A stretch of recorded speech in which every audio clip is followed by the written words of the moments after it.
the Backroads Bill podcast. I'm Ben, and with me, as always, is the man of the hour, Mr. Backroads Bill. Bill, how are you doing? Well, I'm doing so well today, Ben. We're going to go together on a journey.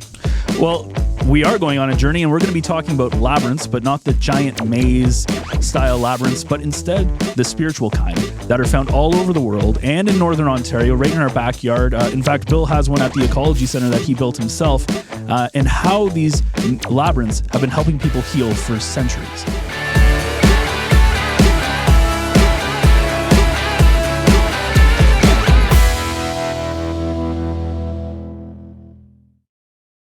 All right, well, we have a special guest with us today. We are very fortunate to be able to welcome in Nazneen Mehdi. How are you doing today? Very well, thank you. Thanks for asking. So you are a nurse currently, but you are trying to become a psychotherapy nurse, correct? Yeah, so nurse psychotherapist, and yeah, it's basically adding psychotherapy or modalities onto nursing. Correct. Yeah. And this was one of those. So today we're talking about these labyrinths, which what I said in the intro, not the giant maze style labyrinths that people are used to, but more the spiritual kinds. Is there anything with psychotherapy where it works in conjunction with these labyrinths? I'm actually, it's interesting because I've been exploring this because of personal experience that leads you to believe that there's much more to this in terms of wellness for one's mind and soul. So I did a bit of a deep dive and I found this entire site dedicated to labyrinths and psychotherapy. So yeah, it's very interesting, which I haven't had any time yet to pursue, but I will, because that will definitely, there'll be a significant relationship. Yeah, for sure. So Bill, I'll throw back over to you. So let's just start. Both of you guys can answer this question, but what are these labyrinths? Yeah, Jack Nicholson in The Shining, he got trapped in a maze at the end of the film, but we're talking about the spiritual journey in a labyrinth, which is a universal kind of circular pattern, and it goes back, we can talk about many cultures for going back to medieval times. If you couldn't go to Jerusalem in the Orthodox Church, you would do the labyrinth, and some of them were placed in churches. But labyrinths exist, as I say, in many cultures, and I think it's a good segue to talk to Nazneen about this spiritual pathway, because again, for viewers and listeners, it is a walk, it is a journey, it helps you focus. And maybe, Nazneen, we can talk a little about just the physical nature of a labyrinth, because it's a strange word, and at the same time, they exist. I don't want to say everywhere, but they exist in downtown Toronto. They exist on Manitoulin Island, here at the Mother House in North Bay, at the Canadian Ecology Center, Samuel D. Champlain Provincial Park. And we'll talk about how that labyrinth got into existence, and with the help of Nazneen. Perfect. And that's so Nazneen's joining us from the Toronto area. And you just mentioned how there are these places all over, like these labyrinths are all over the place. What are some of the more famous ones in Toronto, Nazneen?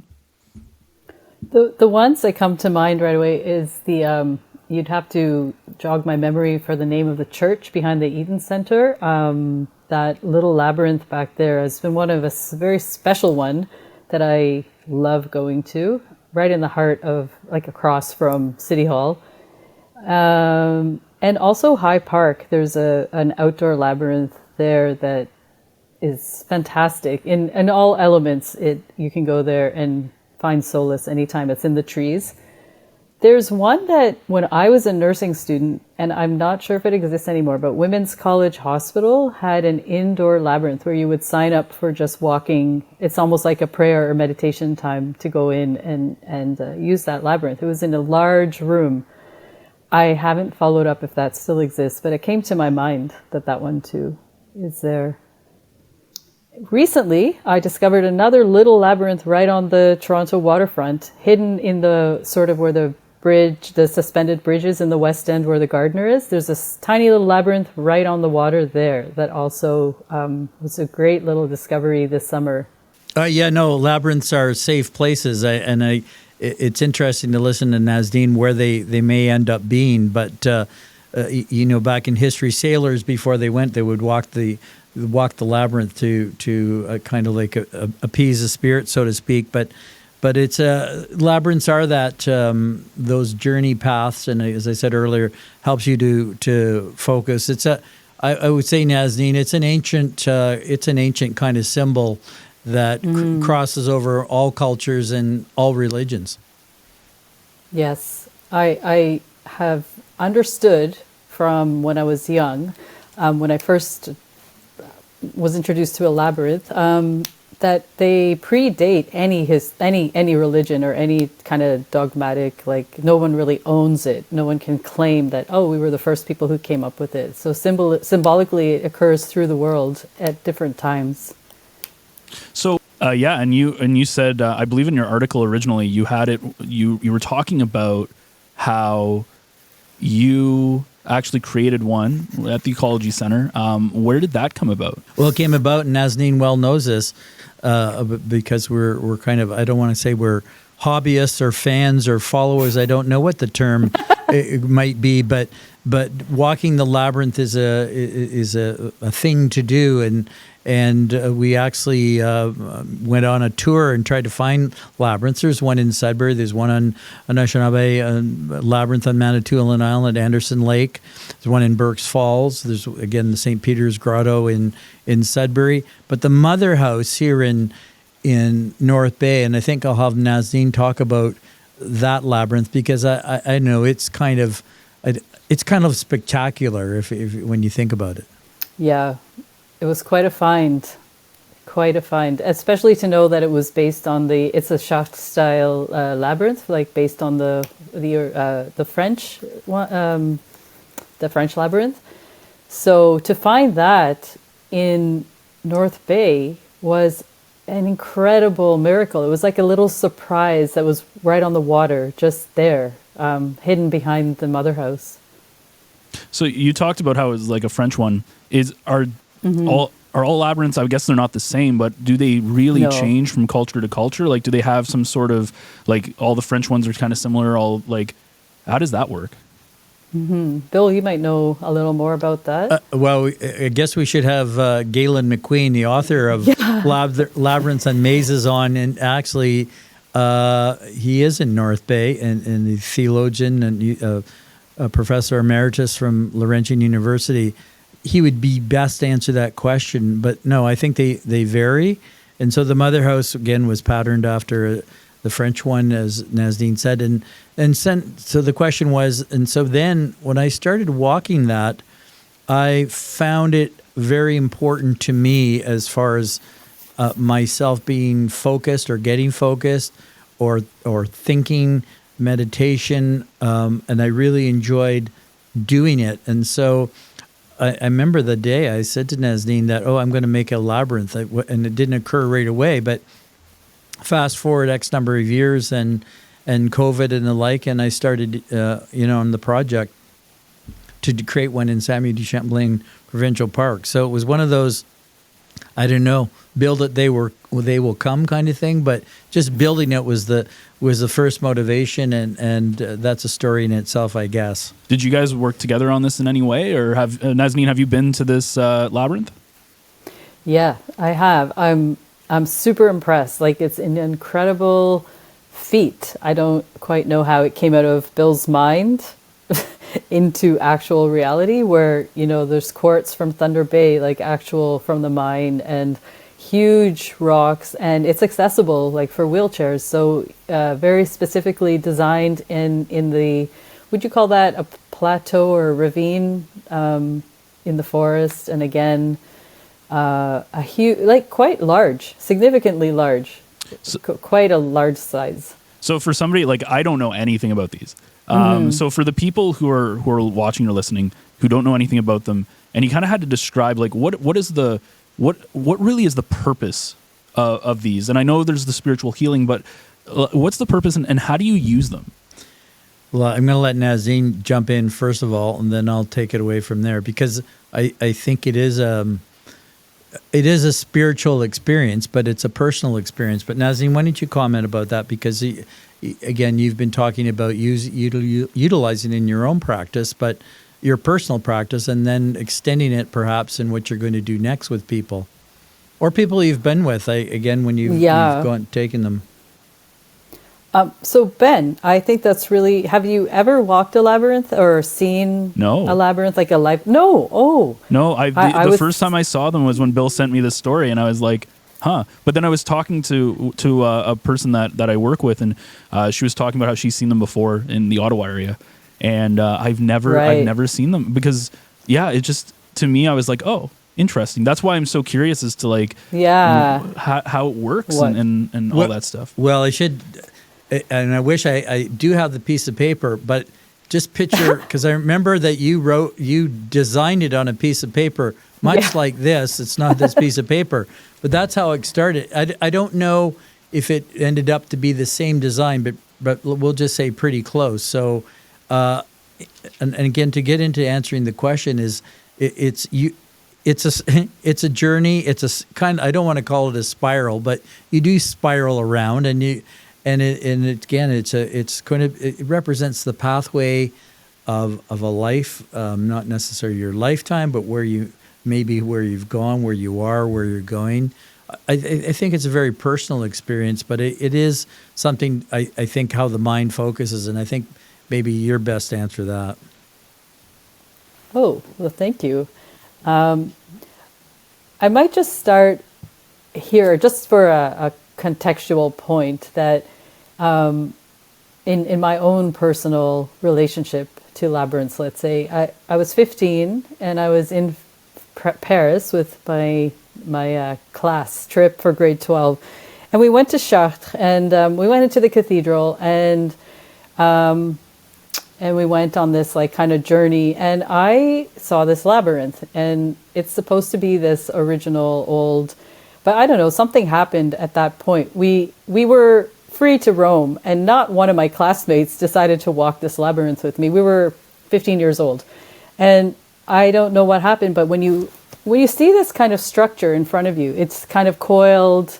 And if you think of like mazes, many of us as kids might have gone through corn mazes and things like that. So it kind of piqued my interest, and I thought it was a maze. I wasn't quite sure what it was. So entering it, you kind of see in front of you a big kind of spectacular circular structure. And so Ben, if you imagine there's this entrance, so you find this entrance, you read about it, it's in this beautiful historic place, and you walk in and they say, just keep walking and you'll arrive to the center. So unlike a maze, you don't have to think, you don't have to do anything, you just have to undo. Actually, as you walk through, you just start to unravel in a way, mentally, psychically, even physically, you might start to relax a bit.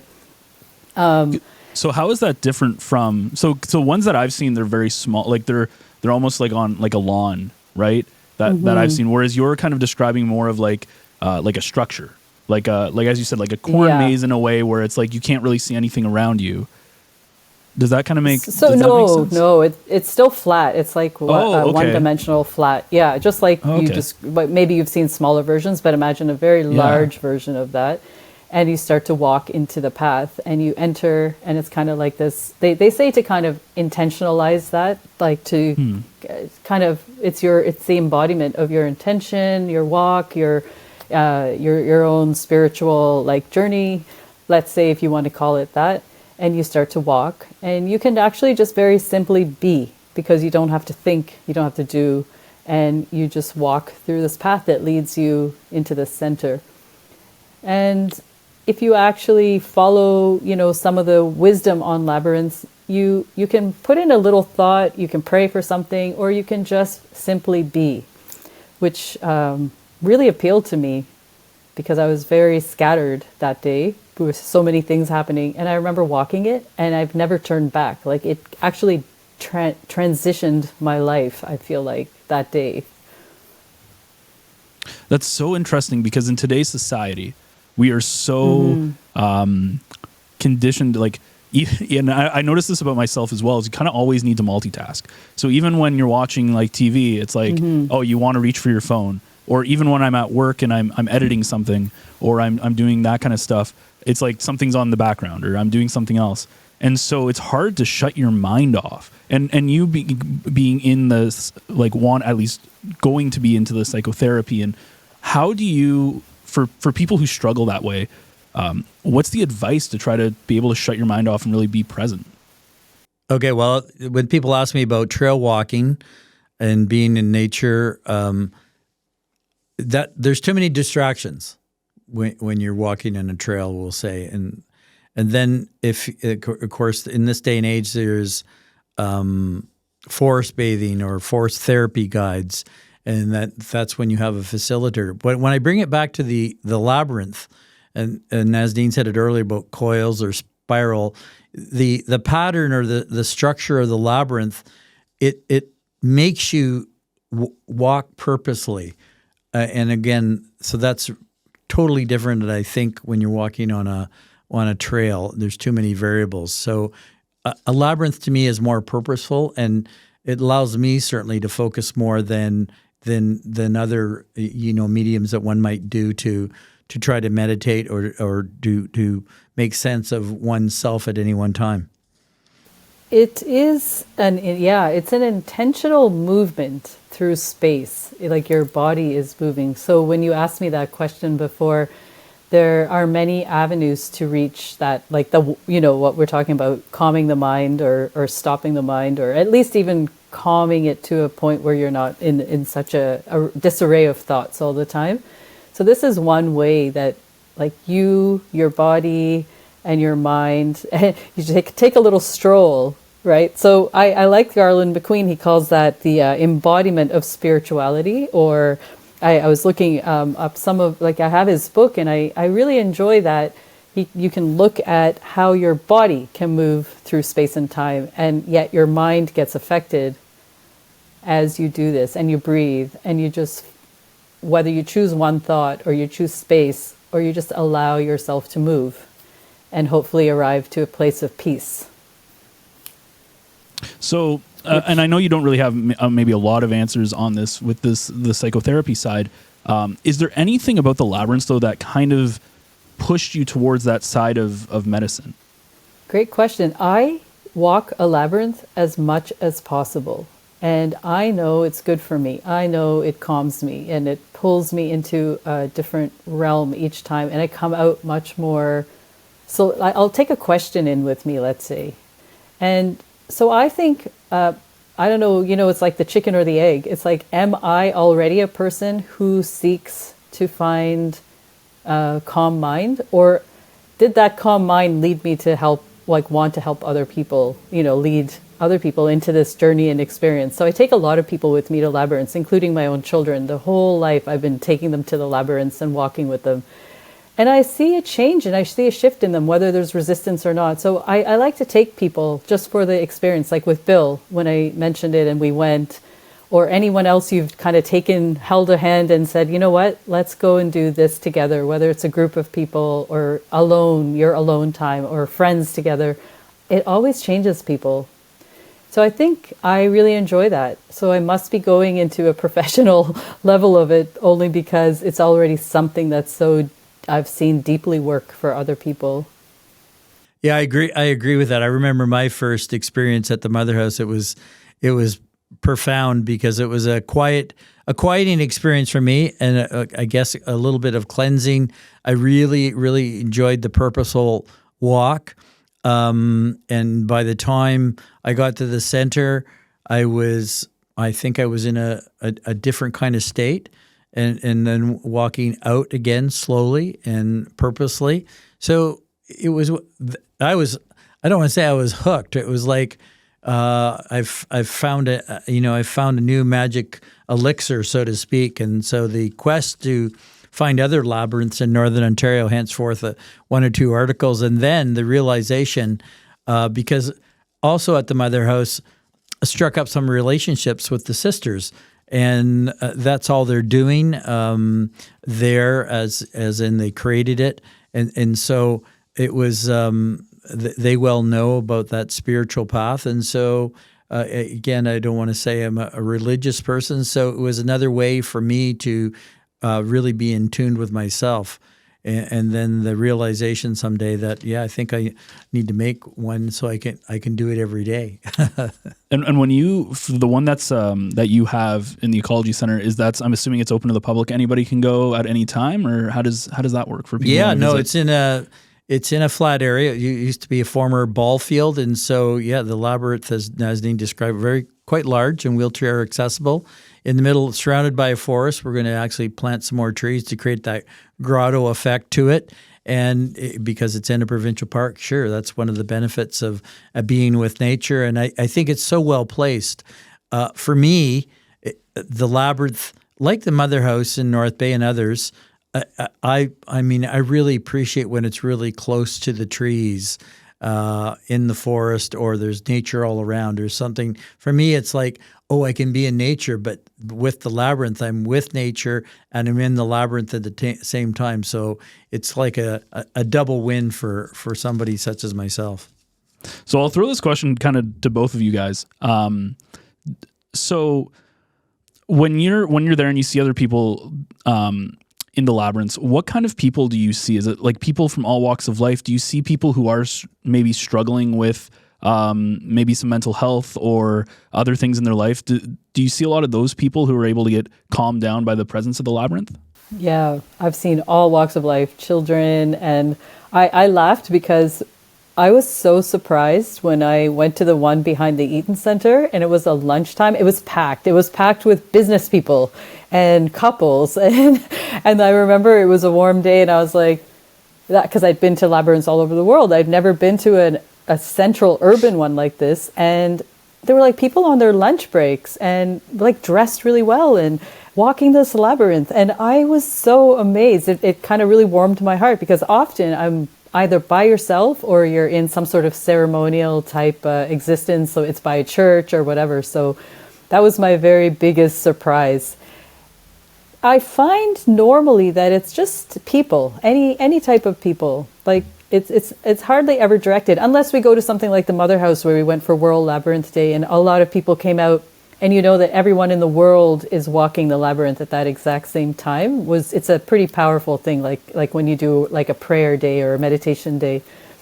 So I believe it's quite diverse. Like in Europe, for instance, I just saw lots of people, pilgrims even come and walk the labyrinth. So children and pilgrims and people and business people, for instance. Yeah. So historically, that was called the Road to Jerusalem. If you couldn't actually make the pilgrimage, you'd walk the labyrinth instead. But I'll answer that question because when I said I was going to make the labyrinth, we started out by scribing it on the ground, and we used chalk dust in the lake, and the rain would wash it away. Then finally got some rocks down, but then we had to put popsicle sticks down because we had to get the pattern. We didn't want the pattern to go away. And then it was during COVID, and so I thought, I can't do this by myself. That wasn't the intent anyway. But then one day I thought, I got to get it done. It was approaching the fall of the year before last, and so I just put it out on a Facebook post. And lo and behold, I thought it was going to take 2 days, but it was a Saturday. People came from everywhere, and as Nazneen said, all walks of life, and I didn't know them. So they were people just interested in being part of something neat. But it goes back to this first part of our conversation, is about people know about labyrinths, whether they've walked them or not. I have no idea.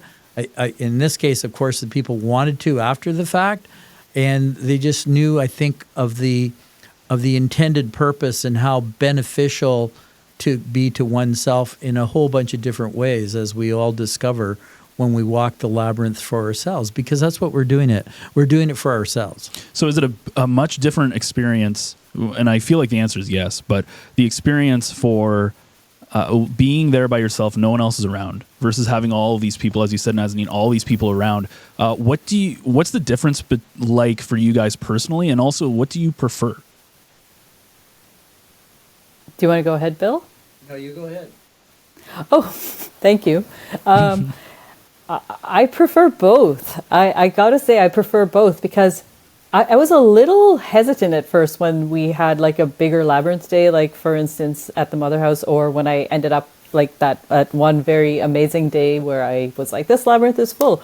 But you learn to be peaceful among other people, and you learn the relationship of space and even the respect when you cross each other or you have to walk by each other. It felt a bit uncomfortable at first, but then just just guiding each other in that respectful space and sharing that intentional space, that you're all there in this labyrinth together doing the same thing, it starts to actually be a peaceful community, I found. Whether you're alone, when I'm alone, well, obviously there's a lot of less self kind of, sometimes we self-analyze or look at ourselves against others. It's kind of like, I don't know what the word is, I'm forgetting that right now, but you're more self-aware. Whereas when you're by yourself, you can just kind of float more, I feel, and be much more elemental in a way that you may not when other people are around, because you're more aware of not taking up space. But I prefer both. I have come to prefer both. I really like walking the labyrinth when it's cold and rainy. For some reason, I find that really connects me to the earth and to the elements. But any time is good too. So my preference. Yeah, for me, being in the park like almost full time, I have that luxury of being around the labyrinth. But I'll answer it this way: we have school groups, and we take them over there, perhaps, and again, depending on what age they are, and to get people in tune with it, that's another thing. So large groups tend to be more difficult, and are they really going to benefit?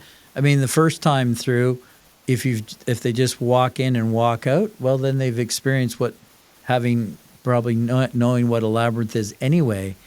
When there's a few people around, I enjoy it a little more. I don't like the distractions because I have enough time focusing anyway, so that's what the labyrinth does for me. It really does.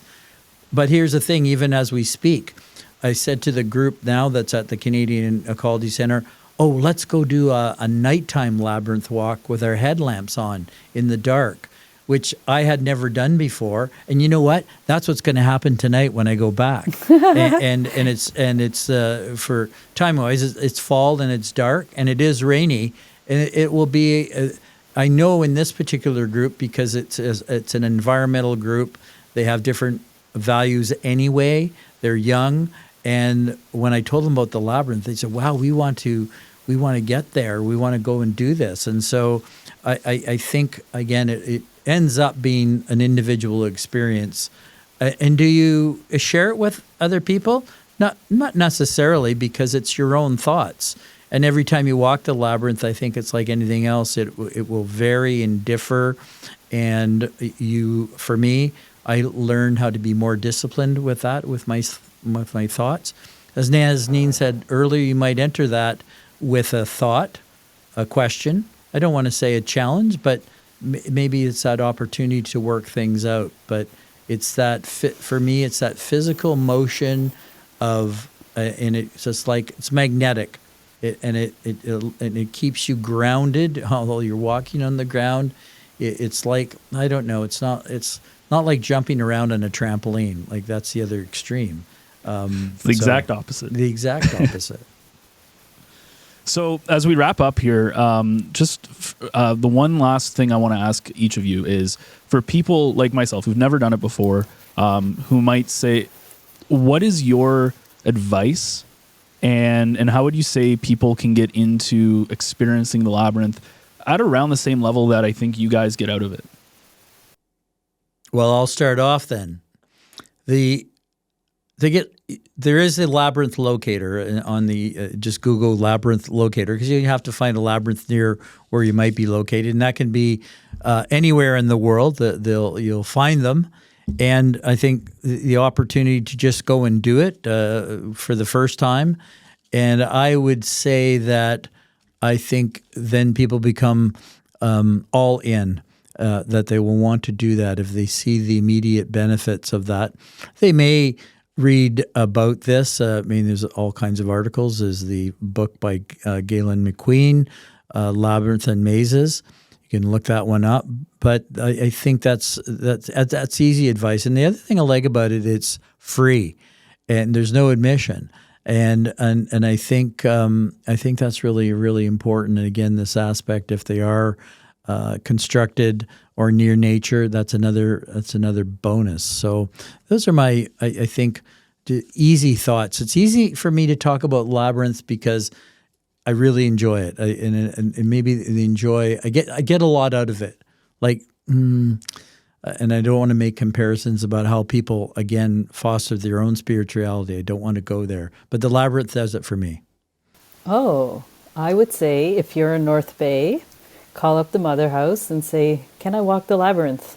And whether you go by yourself or with anyone else, I would just say, go and experience it, whether you take your shoes off, whatever kind of day it is. Right now, it's in the early fall, it's surrounded by trees that are colorful. And I would just say breathe and walk and see for yourself. What leads me to lead other people to it is I usually just say, come with me and walk on this path and just come and experience it. You don't have to go with any presupposed notion, but how nice it is to just walk, let go of yourself, let go, and to just walk this circular path and know that you're connecting to the ground, to earth, to nature, and to the past. Like there's so much history and lore and intentionality in labyrinths. So I like to make people think of something bigger than themselves and connect to something larger than our own little problems and say, listen, we can walk this and let's do it together and let's walk through. Or if you go by yourself, just walk it and see how you feel. And like just see if you can calm your mind a little and enjoy the path, enjoy the journey.